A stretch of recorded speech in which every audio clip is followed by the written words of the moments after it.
sejam todos muito bem-vindos ao podcast No Ar com a Capital Aberto, que recebe hoje aqui na FebraBanTech o João Pirola, que é fundador da Anfy. João, obrigado pela presença aqui com a gente aqui no nosso estúdio. Imagina, boa tarde, eu que agradeço o convite, é um prazer estar aqui com vocês. Legal, cara, para a gente começar aqui, eu estava estudando um pouquinho sobre você, Anfy e tudo mais. Você já empreendeu, mas antes disso você era do mercado de fundos, né, de investimento, de venture capital e tudo mais. Como é que foi essa decisão de sair desse negócio, de ser acionista para ser um pouco dono, para ser dono total do negócio? Legal. Eu sou engenheiro de formação, então sempre tenho um pé em tecnologia, né, em tudo que eu fiz até hoje na minha carreira. Mas desde o começo sempre tinha uma mística, né, do mercado financeiro. Então assim, eu comecei minha carreira trabalhando na Asset do Banco Safra, tentando entender o que era mercado financeiro, o que era tudo isso, né? Eu era engenheiro, então era algo meio místico e distante. Mas foi uma experiência muito interessante, né? Aprendi muito sobre economia e tal, mas eu falei, eu queria fazer algo mais impactante, né? Então, aquela raiz em tecnologia falou, poxa, e se eu juntasse essas duas coisas, né? Então, foi por isso que eu fui para Venture Capital, bem no começo dessa indústria no Brasil, quando tudo era literalmente mato, né? Não se falava startup, não se falava vários termos que hoje são até batidos. E fiquei bastante tempo numa das primeiras gestoras que conduziu negócios nessa categoria no Brasil. Foi até comprado depois e tudo mais.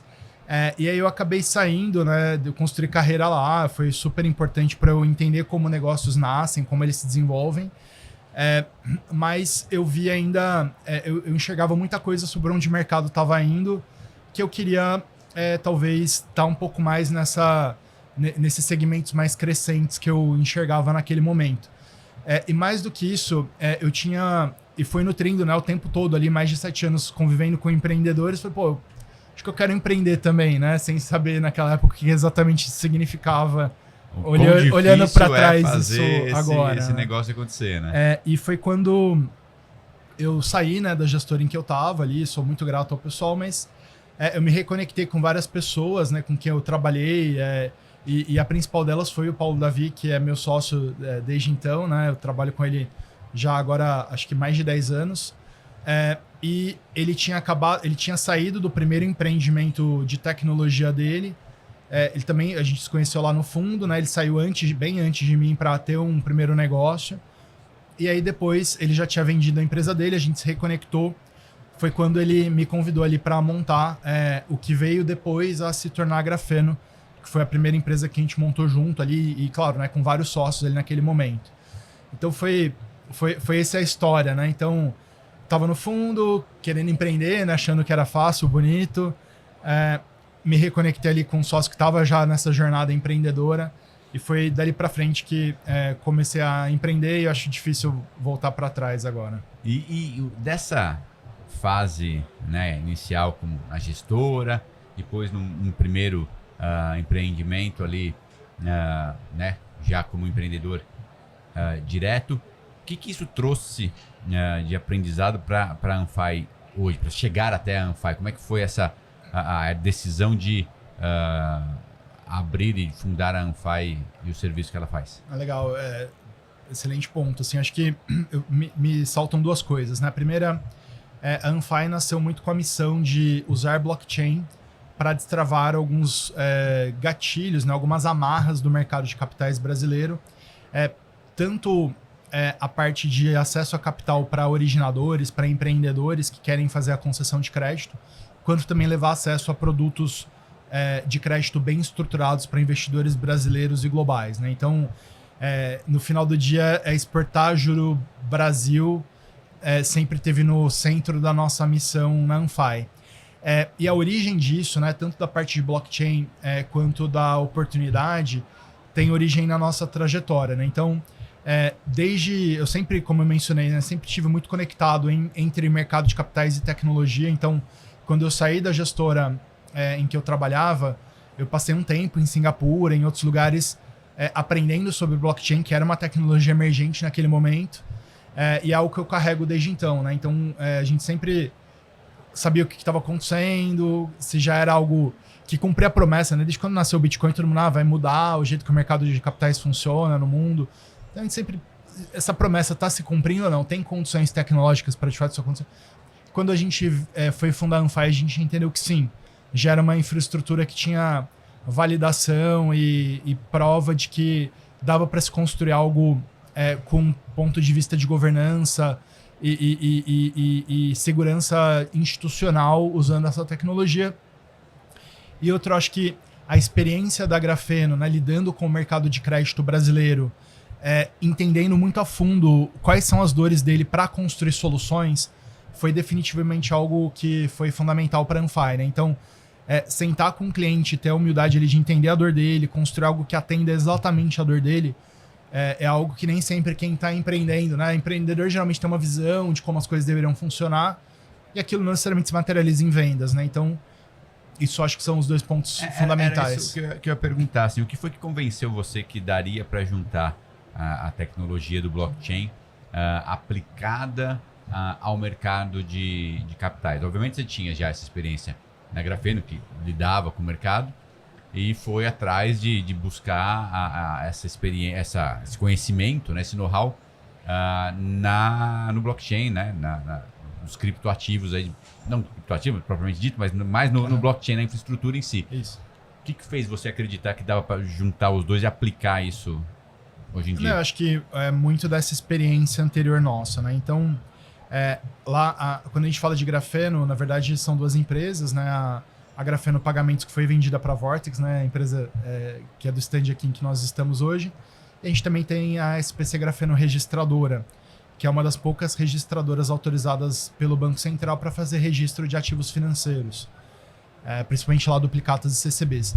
Então, essa experiência do encanamento ali do sistema financeiro, do mercado de capitais, junto com o entendimento do que dava para fazer com blockchain e principalmente das dores, né, de quem está originando, a quantidade de gestores e consultorias de crédito FDIC que a gente vivia no dia a dia e entendia as dores deles, né, porque que às vezes ele tinha um trabalhão para operar ou para montar um novo veículo de crédito, fez com que a gente tivesse muita convicção de que conseguiria, usando tecnologias diferentes, mas melhores, na nossa opinião, fazer isso acontecer, né, ter uma nova forma de montar veículos de crédito com mais tecnologia e principalmente se aproximando desses caras dos investidores. O mercado de capitais brasileiro, historicamente, foi muito desconectado do mercado global. Existe até um certo percentual de investidores na bolsa brasileira, ali em equities, mas pouco em crédito. E o Brasil é um mercado principalmente de crédito, né? O valor alocado em crédito e renda fixa ele é muito maior do que em equities. Então, falando com essas pessoas, participando de eventos internacionais, a gente viu que dava para juntar essas pontas. E claro, entre essa hipótese dos desenhos, né, e de fato executar, teve um gap ali, e não foi fácil também esses 4 primeiros anos da Anfy, mas eu acho que agora a gente já rodou mais com 100 originadores, a gente tem milhares de investidores brasileiros de fora, então acho que essa hipótese, a gente consegue dizer que ela foi bem validada, né? Então, e quais são as dores que vocês identificaram desses originadores, assim, as principais dores que, desde a época de Grafeno até a aplicação do blockchain, quais foram as dores que vocês identificaram assim na prática? Perfeito. Eu acho que a principal delas é que a barra para se montar um veículo de crédito, para fazer concessão de crédito no Brasil, até 3 anos atrás, era pelo menos 25 milhões de reais. Então, você tinha que montar um veículo, um FDIC, de pelo menos 25 milhões de reais. E eu não conheço ninguém que tinha operações menores do que isso naquela época. Então, o modelo regulatório que a gente adotou... Mas essa barra era por conta de custos... Você tinha que ter largar de 25 milhões, porque os custos... Isso, para viabilizar. Menos que isso não valia a pena. Uhum. Todas as despesas, custos operacionais, eles eram maiores do que o que você tinha de retorno ao fazer a concessão de crédito. Então, geralmente, esse break-even era entre 20 e 25 milhões. Alguns tinham negociações melhores, outras piores com os prestadores de serviço. Então, a regra ali, em geral, era essa barra. E aí, de lá para cá, acho que várias coisas aconteceram, né? A gente teve um novo marco legal da securitização em 2022 ali, que ele viabilizou o uso de securitização, um instrumento muito mais flexível do que FDICs. E ele, junto com tecnologia, né, permitiu a constituição de veículos de crédito menores ali. Então, a gente hoje trabalha, por exemplo, com operações a partir de R$1 milhão, com uma governança, que entra a parte da tecnologia, tão boa quanto as operações de FDIC de dezenas, centenas de milhões de reais. Desculpa, então, a junção do novo modelo regulatório, que é recente, com tecnologia, viabilizou essas operações menores de um jeito que é profissional, que é adequado, que tem boa governança no mercado, né? Então... esse problema que a Anfire resolve. Exato, assim, exatamente. Essa tecnologia que permite a execução, a realização de operações de menor...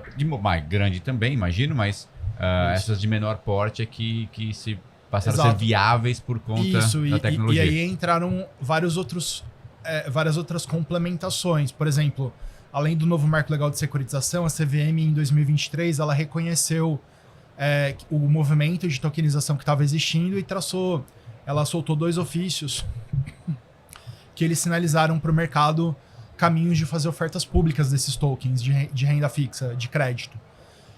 Então, isso também viabilizou um novo caminho, uma nova fonte de capital para essas operações de crédito, que elas foram, por N questões, direcionadas mais para novos entrantes do mercado.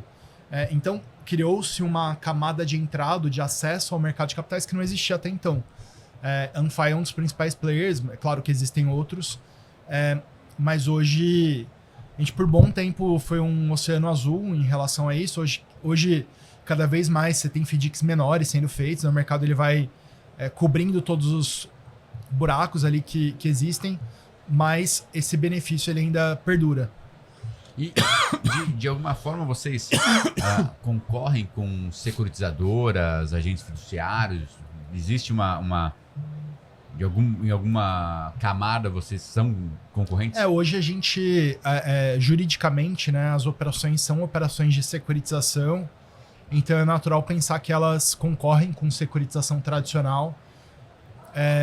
Então sim, em certa medida, mas eu diria que os principais concorrentes eles são os players tradicionais que estruturam operações para quem busca originar crédito.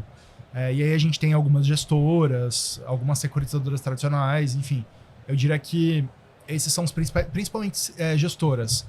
Hoje, com toda a expansão do mercado de FDICs no Brasil, a gente teve uma expansão grande na quantidade de gestoras, e aí cada um vai para um lado, né? Inclusive para essa camada de acesso que eu mencionei. Então hoje, por isso que cada vez mais se faz FDICs de 10, 8, 5 milhões de reais, que é algo impensável 3 anos atrás. Uhum. E um pouco antes da gente começar aqui a conversar, valendo aqui, você está falando dessa diferenciação das criptomoedas, né, dos criptoativos de modo geral, e o blockchain é a questão da infraestrutura, né?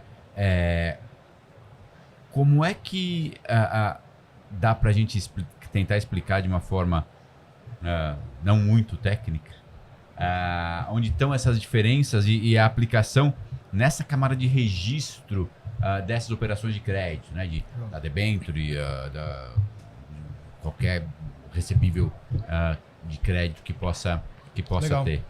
Assim, a blockchain, quando a gente olha como infraestrutura de tecnologia, ela tem vários usos potenciais e benefícios potenciais. O grande ponto é que esse uso, em alguns casos, ele precisa ter uma validade jurídica, né? Ou seja, o dado que está numa blockchain, para ele realmente ser útil, ele precisa ser a fonte da verdade jurídica. Então, por exemplo, tentando ser mais tangível, um dos principais benefícios de se usar blockchain hoje, quando você compra um produto numa corretora, tem toda uma etapa ali de liquidação e conciliação da posição para saber quem é de fato o titular daquele ativo. E frequentemente isso não é tão óbvio quanto as pessoas imaginam. Às vezes você compra, tá na sua carteira, tá na sua conta. E frequentemente não é assim. Então, quando a gente trabalha em blockchain, o mesmo ato de pagar pelo ativo atualiza a posição daquele ativo, de quem é o dono dele, na mesma transação. Então, essa dúvida ela não existe. Deixa de existir, sim. Ela é uma transação instantânea, atômica, como a gente fala. E quando a gente usa sistemas tradicionais, não é assim. Então, tem muito erro, tem muito problema de conciliação ali no back-office. Você tem a parte de liquidação. Exato. Melhorou muito. Antigamente era uma tinha coisa... câmara de liquidação e custódia. Existia Exato. a CTIP, né? É que ela existe ainda, ainda né? existe, ela foi incorporada ela operacionalmente pela B3. Né? Funciona, mas está junto com a própria Isso. B3. Então, assim, ela existe ainda, a gente não vê tanto e ainda frequentemente pode ter algum problema. Mas além da CBLC, que era a principal, as corretoras têm as suas liquidações que às vezes não estão listadas. E aí é fonte de bastante problema. Mas, por exemplo, esse uso da blockchain como fonte da verdade em relação à titularidade, essa é uma atividade regulada. Ela precisa ter uma validade jurídica, ou seja, eu preciso ter um escriturador, eu preciso ter um balcão organizado que tem esse poder de controle de titularidade usando o blockchain para que o dado da blockchain tenha essa validade. Então, vários desses benefícios, eu preciso ou ter um player regulado usando ou ter uma evolução regulatória que permita o uso dessa infraestrutura capturando os benefícios. A gente teve um pouquinho disso na CVM quando ela trouxe esses ofícios. Ela não permitiu exclusivamente que quem usa blockchain ali usando plataformas reguladas numa lei chamada CVM 88, né, que é de ofertas públicas bem simplificadas, né, e com limite de teto, não é restrito a quem usa blockchain, mas a maioria de quem estava usando blockchain e tokenização aderiu a esse modelo. Então ali a gente tem um cenário em que, de fato, eu tenho uma série de benefícios e simplificações para quem está usando esse caminho de acesso ao mercado devido ao uso de blockchain. Então é legal, mas isso não se aplica para operações maiores e para outras categorias. Então, esse uso, né, hoje a gente gosta de dizer que ele existe muito na camada de liquidação e custódia, principalmente, liquidação e titularidade, e também na parte de transparência e visibilidade para os investidores. Então, hoje, qualquer investidor que acessa um produto através da Anfy, ele consegue ver todas as transações que aconteceram daquele ativo dentro do histórico de vida dele. Isso não é algo... E o legal é que ele não depende da Anfy informar isso para ele. Ele pode bater direto na blockchain... E acompanhar essa trajetória toda desde o início do produto. Que não é algo real quando a gente fala num produto tradicional. Ele não tem esse tipo de transparência. Talvez e nos imóveis, se você pegar a escritura de um imóvel, você tem lá desde a construtora que vendeu para A, que depois vendeu para B, que até chegar em você. Então, ali na matrícula do imóvel tem esse histórico, né? Perfeito. Mas é um papel que você tem que ir lá no cartório pedir, né? Não é uma coisa que você consulte tão facilmente. Acho que é um exemplo perfeito. E a blockchain traz isso para qualquer categoria de ativos, essa rastreabilidade até a origem. Então esse também eu acho que é um outro benefício. Um terceiro que deriva até do primeiro que eu falei, né, que é o controle de titularidade, é o fato de, quando estamos em blockchain, todo mundo opera na mesma base de dados. Isso facilita muito transações internacionais, transações entre diferentes players. Só que isso também é uma atividade regulada, né? E a gente está passando por um momento de transição regulatória bem relevante, em que todas as transações transnacionais, né, transfronteiriças, elas estão sendo reformuladas, todo o escopo regulatório está sendo reformulado. Então, assim, é um benefício latente, mas a captura dele também depende de uma série de adequações regulatórias ali por parte dos players que pretendem capturá-lo, né? Então não tá tão trivial assim também. Mas assim, você enxerga a possibilidade de algum tipo de riscos, sejam eles regulatórios ou algum outro tipo de risco que a tecnologia tem e que muitas vezes acaba passando desapercebido? Porque assim, as vantagens elas são várias, né? Velocidade, eficiência, transparência, mas existe riscos que muitas vezes ficam fora dessa discussão? Hoje, da forma como as operações são feitas no Brasil, eu diria que existem poucos riscos, mas porque a gente captura relativamente pouco do benefício potencial da tecnologia pelos motivos que eu falei.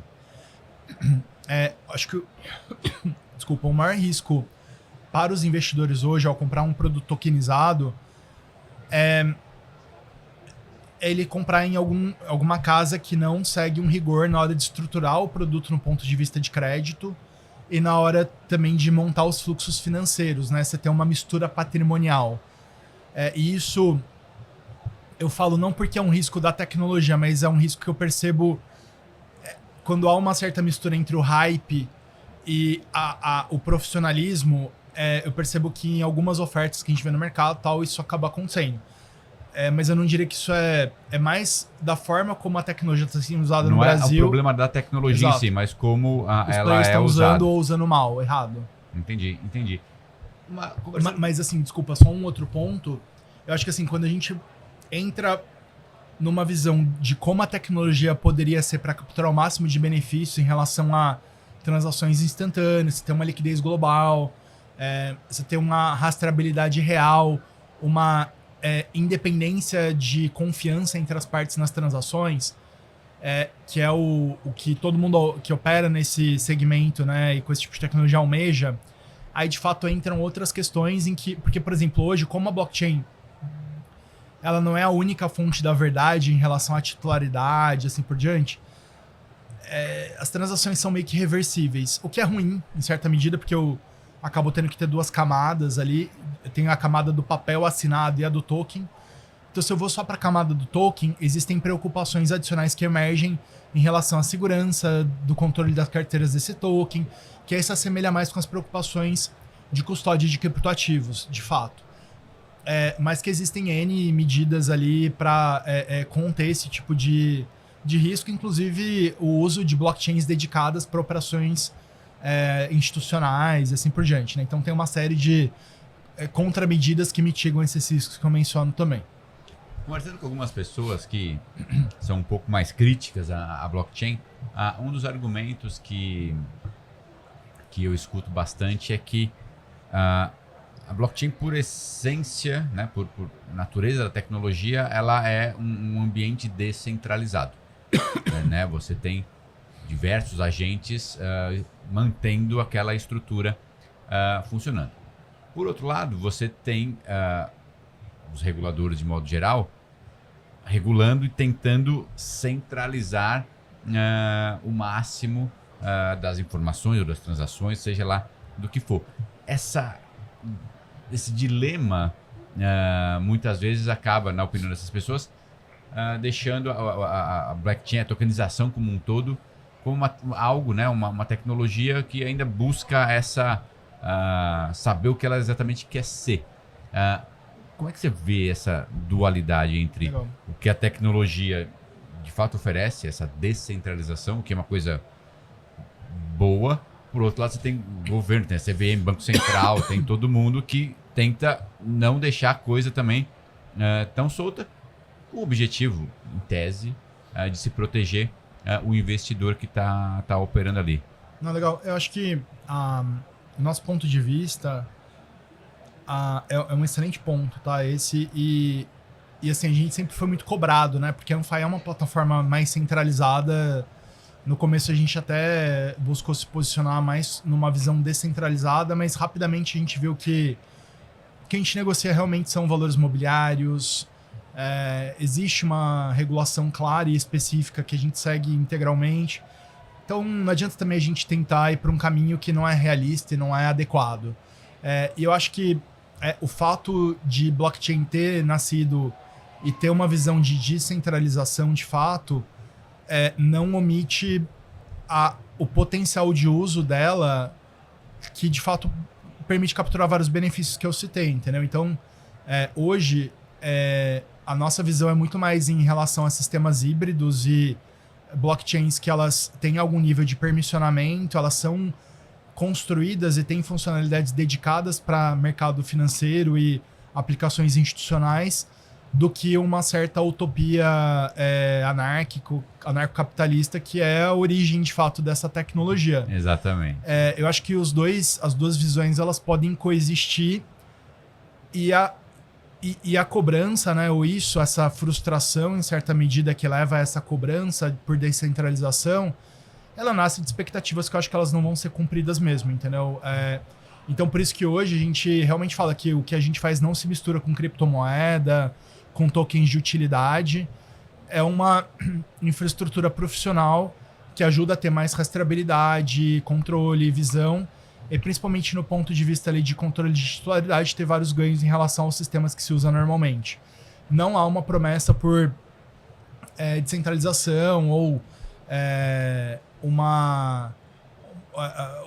ou operar com a mesma lógica que, por exemplo, as plataformas de DeFi operam hoje no mundo. Então, acho que é uma questão de alinhamento de expectativas e, sim, isso deixa boa parte dos benefícios potenciais ali, numa visão sonhadora, talvez, de lado. Mas, por outro, no nosso ponto de vista, ainda isso justifica bastante o uso da tecnologia. E vocês usam uma blockchain própria? Não, hoje a gente usa uma blockchain pública, que é a Polygon, mas bastante adaptada, né? Então, eu não tenho, por exemplo, liquidez de stablecoin fora da Anfi, eu não tenho os tokens sendo negociados abertamente, porque a gente pegou um ambiente de uma blockchain que eu consigo ter uma série de usuários. Vocês praticamente terceirizam o serviço de uma blockchain, vocês usam ali só a infraestrutura. Eu uso a infra e construo uma série de estruturas ao redor dela para poder ter mais controle e cumprir com os requisitos regulatórios da CVM, no nosso caso. Então, eu ia até perguntar sobre isso. Vocês foram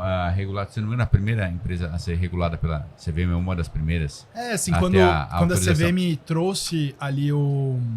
queria que você falasse como é que foi esse processo assim, legal. de regulação.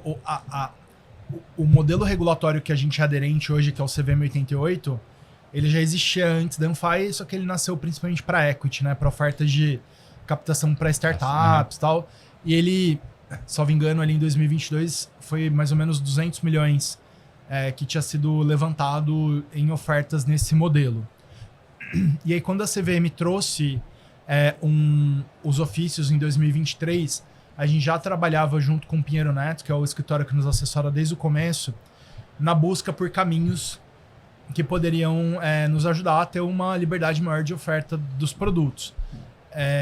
E aí o caminho que eles já tinham aventado era um pouquinho nessa direção, e quando a CVM trouxe os ofícios, né, apontando nessa direção, para a gente foi muito interessante, né? Então a gente já era algo que a gente estava explorando e cogitando, então a gente apontou nosso canhão para perseguir esse caminho, e acho que a gente foi um dos primeiros pedidos ali, de fato, nesse molde, né, naquele racional que a CVM havia apontado.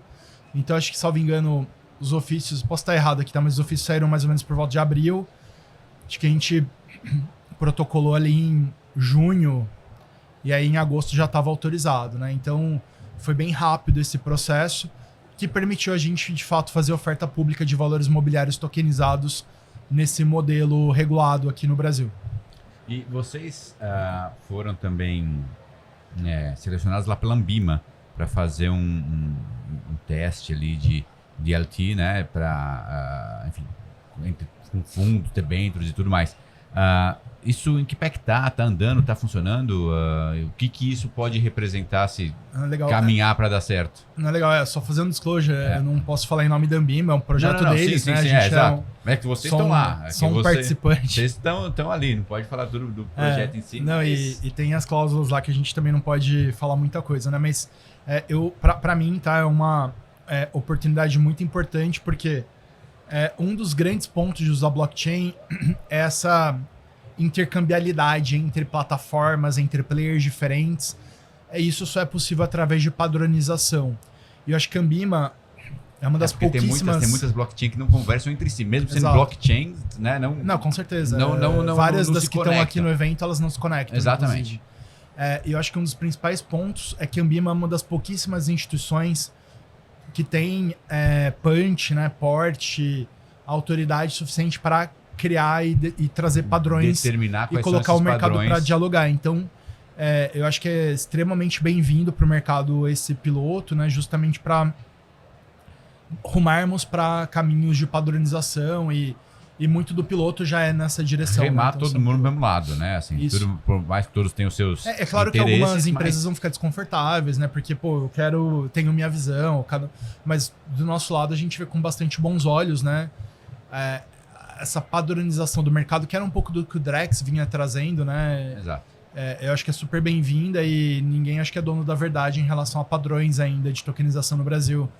E ter isso pautado por alguém que é um alinhador de grandes instituições e tal, é muito feliz. Então, a gente tá bem... Qual que é o potencial desse negócio? Se esse negócio der certo mesmo, o que você vislumbra que eu acho que assim, pra gente, o grande ponto não é a tokenização ser um segmento à parte que ele é a parte do mercado tradicional, um novo nicho.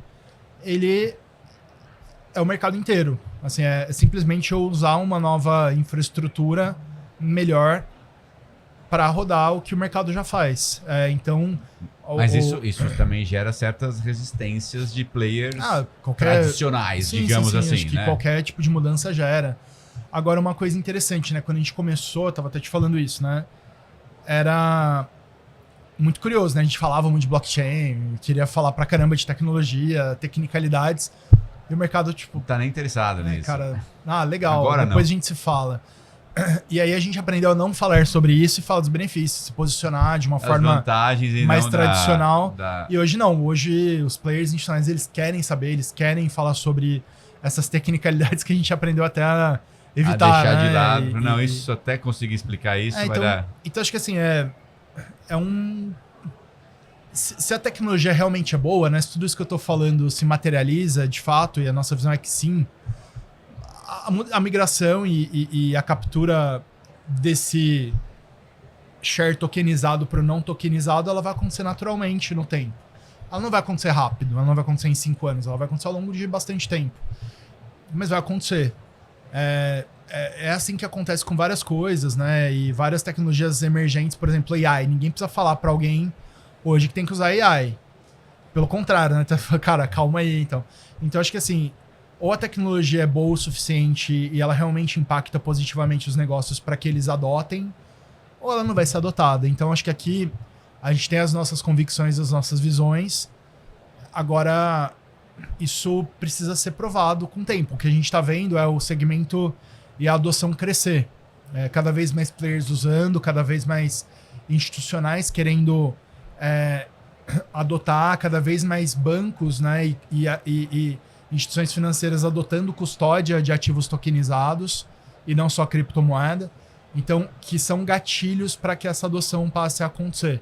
Então, eu acho que a gente vê muito mais como uma questão de tempo e é importante não ficar esperando essa adoção acontecer, né? Por isso que hoje a gente opera de forma tradicional, opera on-chain e tudo mais. Então, a gente está apto a operar com os parceiros e clientes da forma que eles preferirem operar e não só seguir numa visão utópica de como o mercado deveria funcionar na nossa visão. Isso não existe. Assim. E você comentou que em determinado momento vocês até pararam de falar de blockchain, explicar disso e falar das vantagens. Tem algum caso que você lembre e possa falar que você teve... Puta, eu fui bater na porta, tomei um não imenso porque o cara falou... Eu acho que sempre que a gente fala que porque uma das formas de enxergar a blockchain é que ela é uma base de dados e ela... O que a gente chama de back-end, né? Que é o motor ali por baixo do capô do carro sobre motor de crédito, motor de controle de titularidade das operações, das ofertas. Eu posso usar pegar um exemplo que está aqui na nossa frente, da AWS, que é uma nuvem para rodar o meu sistema, ou eu posso rodá-lo em parte numa blockchain. E, cara, ninguém hoje pergunta se a corretora em que está comprando está na Amazon, no Google, ou que caramba tá.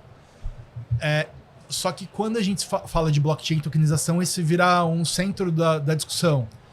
E não deveria ser uma discussão tão importante, na nossa opinião hoje.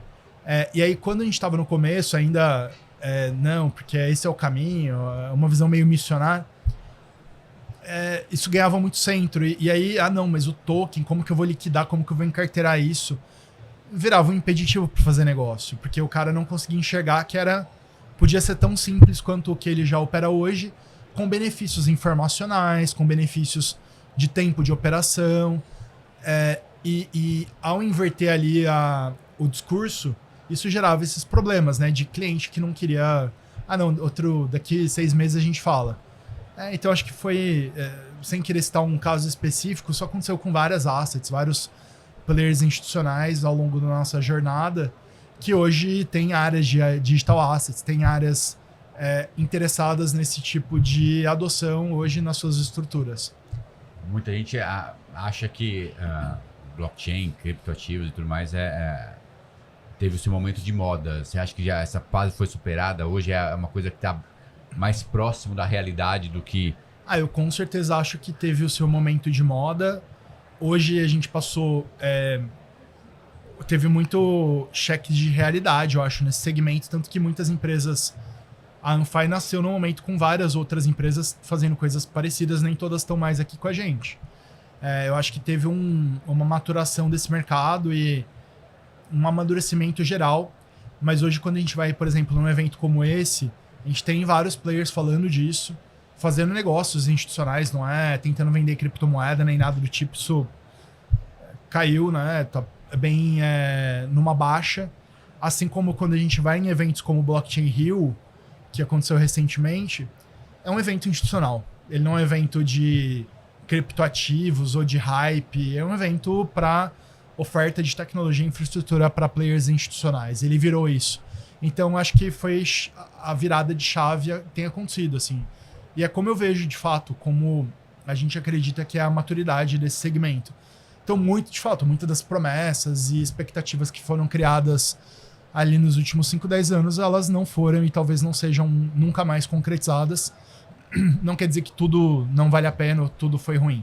E pra gente terminar aqui, qual que você acha que é o próximo grande mercado aqui no Brasil que pode viver esse processo de tokenização? O que você acha que vai? Legal. Eu acho que assim, então, são 3 segmentos principais, né? Eu acho que o segmento de stablecoins, ele foi o que mais ganhou tração no uso de blockchain e tokenização, fora criptoativos, né? Tô deixando toda essa parte de lado. Por outro lado, ele também está sendo alvo, eu acho que é adequado. E aí, assim, se é adequado ou não, tenho minha visão, cada um vai ter sua visão. Foi adequado, mas talvez um pouco pesado demais e muito rápido do Banco Central. Mas eu acho que é um processo de amadurecimento que deveria acontecer uma hora ou outra. Então, está acontecendo agora, rápido. Teve motivos para isso, né? Acho que a gente passou também por um 2025 e 2026 bastante pesados, né? Em termos de ambiente de mercado financeiro, né? Com várias fraudes, esquemas, crises, ali, enfim. Exato. Então, acho que tem motivo desse peso, mas eu acho que é um segmento que ele continua despontando ali como principal. Depois a gente tem um segmento que eu acho que ele sempre foi muito promissor no uso dessa tecnologia, só que ele está aí, eu acho que infelizmente vai continuar muito para trás em termos de adoção, que é o segmento imobiliário. Eu acho que é um segmento muito familiar, porque todo mundo tem ou aluga um imóvel, mas ele tem várias barreiras regulatórias e talvez ele que sofra com mais entes, com menos vontade de que as coisas andem para frente nesse sentido. Então eu acho que sou talvez um pouco mais pessimista em relação à velocidade com que ele vai nessa direção. Eu acho que o nosso segmento... Os cartórios não vão gostar, né? Não, mas os cartórios vão ter a blockchain deles, pelo que tudo indica. Enfim, acho que as coisas em algum momento ali elas vão convergir. Exato. E tem o nosso segmento, que é o segmento de crédito e mercado de capitais, que eu acho que ele é o que vai mais devagar ali, mais consistente. É o que eu vejo que CVM e Banco Central estão atentos. A CVM, ela talvez não tenha avançado na expectativa do mercado, mas está avançando, né? A gente teve vários pronunciamentos recentes deles esse mês em relação a isso. Então, acho que ele vai continuar avançando. A gente tem expectativa de normativo novo esse ano. E eu acho que é ele que tem bancos, cada vez mais bancos adotando essas soluções. Então, acho que gradualmente ele está numa crescente e vai continuar dessa forma. Maravilha, João. Obrigado pela presença aqui, pela participação. E vamos continuar acompanhando, porque legal. Tem bastante coisa para acontecer nesse setor, né? Eu que agradeço. Um prazer aqui poder estar aí com vocês e compartilhar um pouco da nossa visão. Gente, obrigado. Abraço a todos. Até mais.